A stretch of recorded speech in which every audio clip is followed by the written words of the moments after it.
for Facebook guy who doesn't understand the basics of global politics or economics, cause that's some book shit, but he thinks he does, and that's the rub. Trusts gut and loves it. Doesn't know what he doesn't, so he thinks he knows a lot. If he met an expert, he wouldn't let a nerd talk. Obama being black wasn't his problem.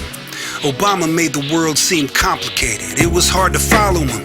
Uncertain compromises made him feel little, but Trump keep it simple and assertive with them reassuring superlatives, working most magnificent on his nervousness. Then, this the kind of dude that meets a salesman and thinks he made a friend. If judgment was a muscle, he'd be a wimp.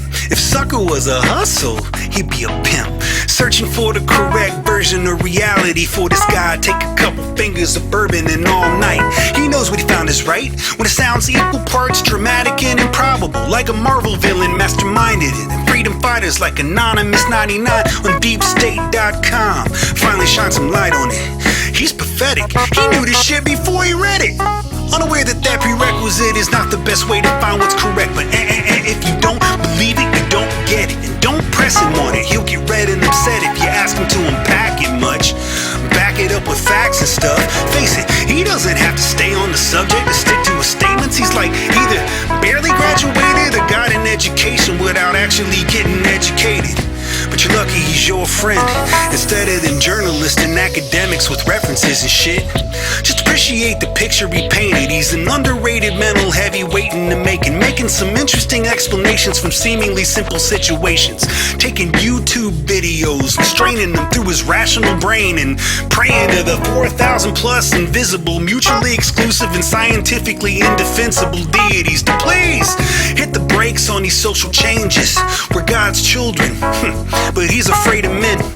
Screaming snowflake while feeling for the heater on his hip every time he leaves the crib, amen. But Trump said it, oh, Trump again. No Snopes, no Politico, no never heard of them. No percentages, publication, nuance and complications in his conversation. It's obvious observation, his friends. If Fox and OAN, the best in the business, empowering him, hitting those half a dozen buttons in his head like the government's coming for his guns. Women don't want to be mothers, gay people loving each other, but to understand him, understand Jesus.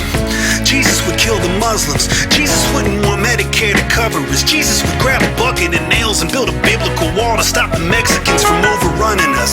Him and Trump would be buddies, grab pussy and chase money, tweet hard, talk shit and hate dummies. They'd surround himself with sycophants and stop China and them from convincing our great American corporations to underpay foreign labor to make the cheapest shit available. The same cheap shit he got 6 credit cards to fill his house, garage, and basement with. They get these races back in their places. Fist fight Bill Gates while packing the greatest AKs that heaven never created. In his image, they'd make America. I think the problem is some people just don't like the world the way it is, like basic shit like physics, psychology, anthropology, biology, history, economics. They don't even like the environment. They pivot, they resist. They actually respect the empirical method enough to invest a bunch of effort dismissing experts, digging for evidence to make their bullshit make sense. This isn't boilerplate ignorance, man. I can deal with that. This is determined, like little kids who want to make believe the truth. And that's it.